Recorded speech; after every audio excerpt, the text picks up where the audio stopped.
Buenas tardes, hoy les voy a hablar sobre tromboembolismo pulmonar, la cual es la tercera causa de muerte más común en pacientes hospitalizados. Se diagnostican alrededor de 600.000 casos al año y causan anualmente entre 100 y 180.000 muertes. Suele darse en pacientes con factores de riesgo tanto genéticos como adquiridos. En 10 años, alrededor de un tercio de ellos tiene recurrencia de la enfermedad y más o menos la mitad va a presentar morbilidad por el síndrome postrombótico. En cuanto a la clínica, pueden presentarse desde asintomáticos a presencia de muerte súbita y generalmente presentan disnea, dolor pleurítico, tos, hemoptisis, síncope y cuando el origen es por trombosis venosa profunda, concomitantemente suelen tener edema de miembros inferiores. En el examen físico se va a encontrar hipoxemia, cambios en el EKG, taquicardia, hipotensión, shock y paro cardíaco, estos últimos sobre todo en pacientes con hipotensión sistémica. Se utilizan escalas como es la escala del índice de severidad de tromboembolismo pulmonar, que utiliza parámetros como la edad, la presencia de cáncer, insuficiencia cardíaca congestiva y también, otros parámetros de examen físico para determinar el riesgo de mortalidad que se da a 30 días del diagnóstico.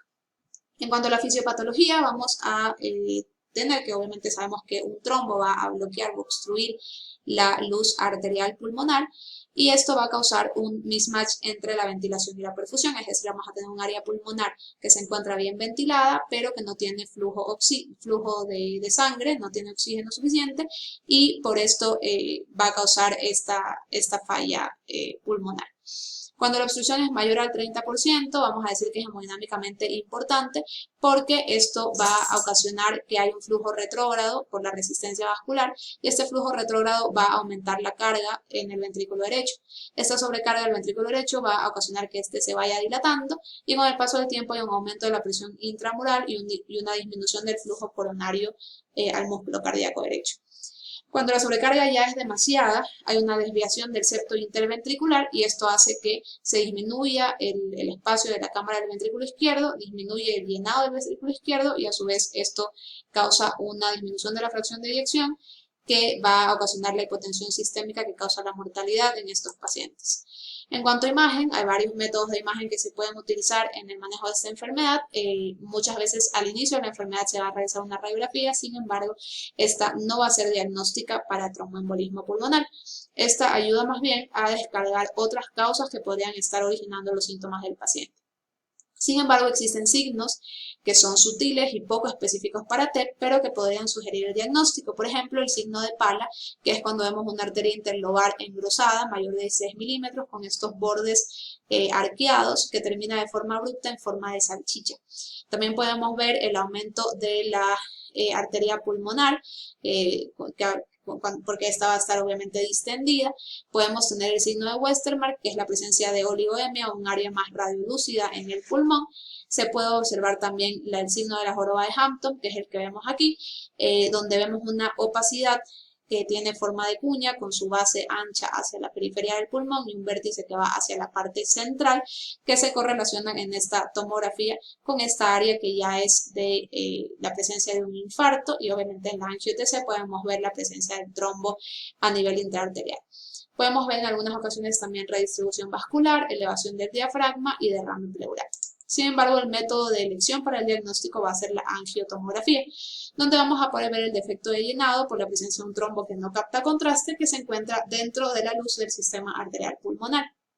La tomografía también nos permite evaluar otras estructuras torácicas que podrían estar causando también la sintomatología del paciente, por eso es un estudio más completo. Para ver los parámetros técnicos tenemos que siempre medir la densidad intraluminal de la arteria pulmonar para saber que está realizado correctamente. La mínima en un caso de TEP agudo tiene que ser de 93 unidades Hounsfield y en un caso de TEP crónico de 211 unidades Hounsfield. Para el momento de la adquisición se puede realizar de forma empírica, es decir, en un momento predeterminado por el centro de salud o el centro de imagen. Se puede utilizar el bolus tracking, que es donde ponemos un ROI en la arteria pulmonar hasta que llegue a 100 unidades Hounsfield, o un timing bolus, que depende del tiempo de adquisición posterior a la administración de contraste. Siempre después de administrar el contraste se debe lavar con solución salina para limpiar el contraste de la vena cava superior y evitar artefactos.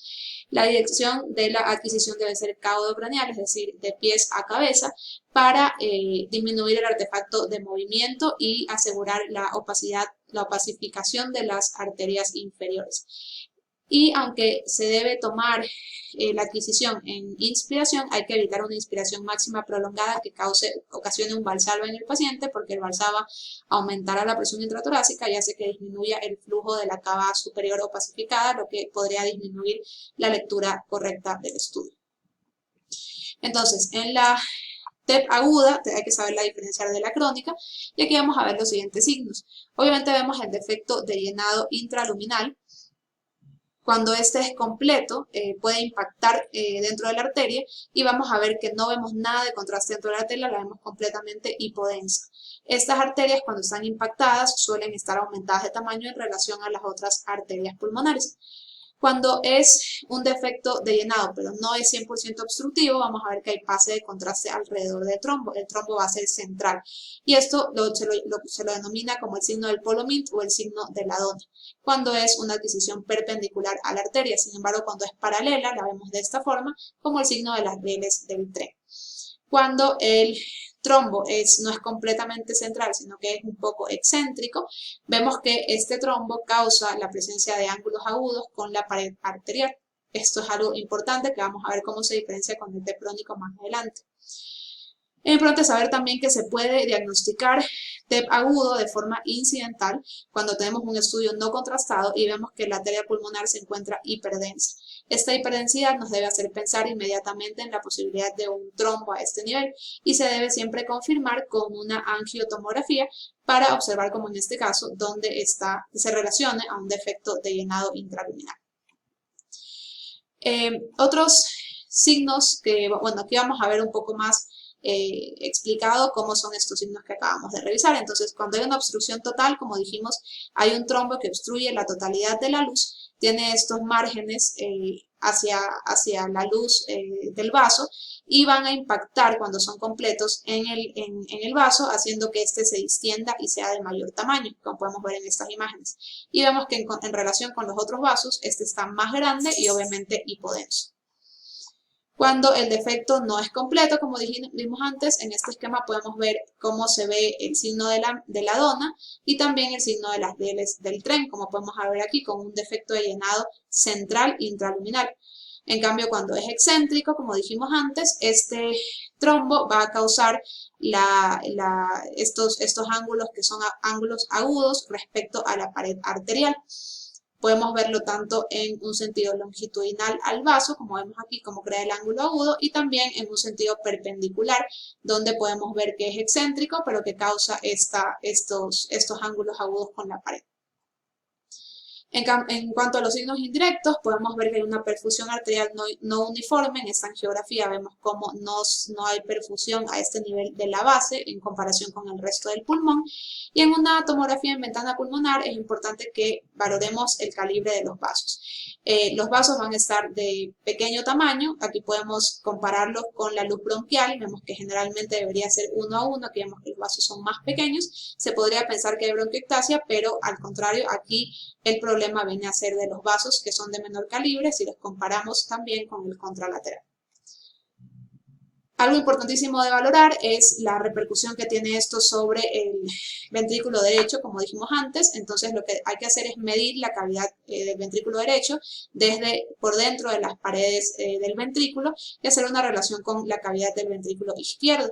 Esta relación debe ser siempre menor a 1. Si es que es mayor a 1, hablamos de una dilatación del ventrículo derecho. También tenemos que valorar el septo interventricular, que se puede encontrar aplanado y desviado, abombado, digamos, hacia el ventrículo izquierdo, haciendo que el ventrículo izquierdo disminuya aún más de tamaño, y esto causa, obviamente, va a ser de peor pronóstico.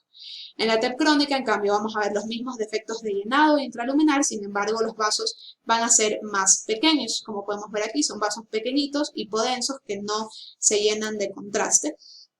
Y cuando tenemos estos defectos de llenado que no son completos de toda la luz del vaso, vemos una importante diferencia con la TEP aguda, porque aquí vemos que el trombo toma esta forma de semiluna y causa estos ángulos obtusos con el resto de la pared arterial.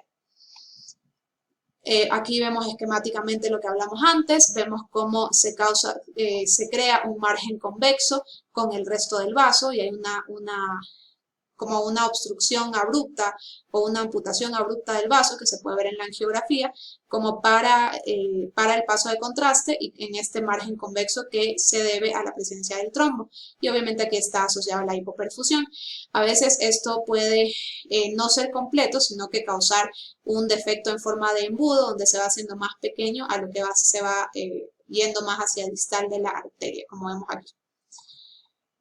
Con el tiempo esto causa una fibrosis en la pared, entonces la íntima se vuelve irregular y causa estos defectos irregulares de la íntima que van a ser de base ancha y periférica, como podemos ver tanto en angiografía, base ancha y periférica, como en angiotomografía. Si vemos perpendicular al vaso, como vimos antes, vemos este defecto que es el trombo, que tiene forma de semiluna y causa un ángulo obtuso con el resto de la pared arterial, diferente a lo que vimos en TEP aguda. En algunas ocasiones se pueden crear bandas y webs intraluminales, que son estas presencias de paso de contraste de forma filiforme y estas como bandas que se crean dentro de la luz del vaso en sí, que son cuando las bandas se ramifican y crean estas webs. Con el paso del tiempo también se pueden recanalizar los vasos, pero lo hacen de forma irregular, como vemos aquí. Hay defectos de la pared completamente irregular y el paso de contraste es de forma anormal y filiforme, muy fina. Esto se debe a la recanalización. Los signos indirectos van a ser obviamente el aumento de la arteria pulmonar mayor a 30 milímetros, como ya conocemos, y también la presencia de flujo colateral, que generalmente se da en las arterias bronquiales. De forma normal no vemos las bronquiales, pero cuando hay flujo colateral por un TEP crónico, vemos que estas se encuentran aumentadas de tamaño, generalmente mayor a 3 milímetros. Vamos a ver también los defectos de perfusión. La perfusión no es uniforme, vemos el área de hipoperfusión y en la tomografía podemos ver en ventana pulmonar la presencia de patrón en mosaico con diferentes densidades, donde el área afectada va a ser donde vemos las arterias más pequeñitas, como vemos en este ejemplo. La tomografía de energía dual es un método que ayuda porque nos permite realizar tanto la evaluación, la visualización del trombo como tal, como también la evaluación cardíaca, pero podemos crear estos mapas de color que nos indican cuál es el área hipoperfundida.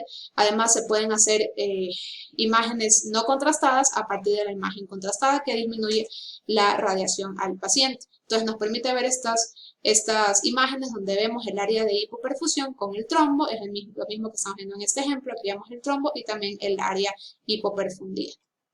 En cuanto a otros métodos, la ventilación-perfusión es un método de medicina nuclear donde se usan radioisótopos para ver tanto ventilación como perfusión, eso es un estudio normal, y en este anormal vemos unas áreas en forma de cuña hipoperfundidas en el parénquima pulmonar que nos indican las áreas de infarto. Este estudio se suele utilizar en pacientes donde no se puede utilizar radiación o contraste, como por ejemplo en mujeres embarazadas, en algunos casos se prefiere utilizar. La angioresonancia no es el método de elección, solamente se utiliza en aquellos pacientes que tienen mínima afectación y que no se quiere someter a uso de contraste iodado o a uso de radiación, pero también se pueden ver estos defectos de llenado intraluminal.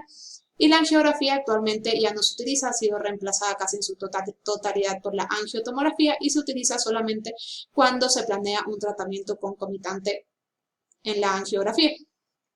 En cuanto a la evaluación de miembros inferiores, se indica realizar un ultrasonido Doppler de miembros inferiores para ver si es que hay presencia de trombos y si este es el origen del tromboembolismo pulmonar. En algunas ocasiones se utiliza solo la valoración de la femoral común y la propitia, en otros centros se hace el trayecto completo, y aquí lo malo es que se limita a la valoración central, es decir, las inguinales. Cuando queremos ver la valoración central se indica más que todo venotomografía, pero obviamente esta requiere más radiación y uso de contraste que un ultrasonido. Entonces, un poco como conclusión, lo que se realiza es, primero, para el diagnóstico, la probabilidad pretest mediante los scores de Wells y de Geneva. Si es que vemos que es poco probable, se realiza el dímero D, y si el dímero D es positivo, vamos a realizar una angiotomografía. Sin embargo, si con las escalas la probabilidad de TEP es alta, directamente se realiza la angiotomografía sin necesidad de realizar el dímero D para el diagnóstico. En conclusión, sabemos que la angiotomografía es actualmente el método gold standard para el diagnóstico de TEP. No hay que olvidar siempre realizar los scores de probabilidad pretest para poder hacer una mejor evaluación del examen, y siempre tenemos que tener en cuenta los otros métodos para exclusión de diagnósticos alternativos al tromboembolismo pulmonar.